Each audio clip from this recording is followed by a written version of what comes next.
দুই মা ছেলে মিলে দেখো জিলাপি বানাচ্ছে, আর এই যে কি সব বানাচ্ছে তারা। জিলাপির বারবিকিউ বানাইছে। দেখ কত সুন্দর জিলাপি বানাইছে। হেই গাইস, কি অবস্থা সবার? কেমন আছেন সবাই? আশা করি সবাই অনেক অনেক অনেক ভালো আছেন। আজকে এই ছোট্ট ব্লগে আপনাদের সবাইকে স্বাগতম। আজকে গ্রামে গিয়েছিলাম, তো এখানে গিয়ে মোটামুটি অনেকটা এনজয় করেছি। আমরা সারাদিন ঘোরাঘুরি করেছি, তারপরে রাত্রে মার মিল্টু মিলে স্পেশাল একটা রেসিপি বানাইছে, ঠিক আছে, স্পেশাল মানে জিলাপির বারবিকিউ। সেটা দেখে ফেলবেন। তো চলুন শুরু করি একসাথে। আমরা গাইস গ্রামে চলে আসছি, যে দেখো তোমরা দেখতেই পাচ্ছ মিশন একাডেমি টি-শার্ট আমি এটা আপলোড করে দেবো। তোমরা সবাই ফলো করো, লাইক করো, কমেন্ট করো, তোমরাও টি-শার্ট পাবা। এটা একদমই মিথ্যা কথা। ঠিক আছে, আমি নিজেই পাই নাই, কিন্তু নিয়ে নিস আর কি আমারটা। গোড়া টোড়া শেষ, এখন আমরা যে পপকর্ন খাচ্ছি। কত পরিমাণ লোক এখানটাতে। বাড়ি যাচ্ছে আমরা এখন, মানে আমাদের গোড়া টোড়া সব শেষ। বাড়ি গিয়ে এত লোকের ভেতর থাকা যাবে না, প্রচুর লোক,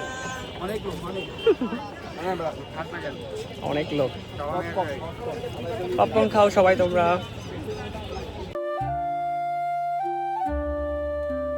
পাইছে যে দুই মা ছেলে মিলে দেখো জিলাপি বানাচ্ছে, আর এই যে কি সব বানাচ্ছে তারা। এই যে জিলাপি, একজনের এই যে অস্থির জিলাপি বানাচ্ছে, একজনে খাচ্ছে, ওই যে মা বসে বসে কি সব জিলাপি বানাচ্ছে। এই যে এই দেখো ওরা কি সব বানাইছে, এই যে গাইস পুরাই ফেলছে, এই যে জিলাপির বারবিকিউ বানাইছে।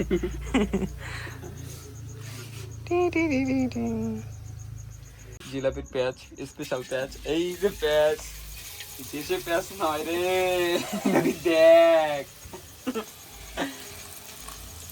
বোঝা যায় আমার মার মনে কোনো পেঁয়াজ নাই। দেখ কত সুন্দর জিলাপি বানাইছে। ছি, কত সুন্দর।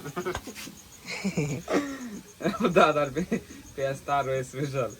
আমার কত সুন্দর এটা ভালো হয়েছে।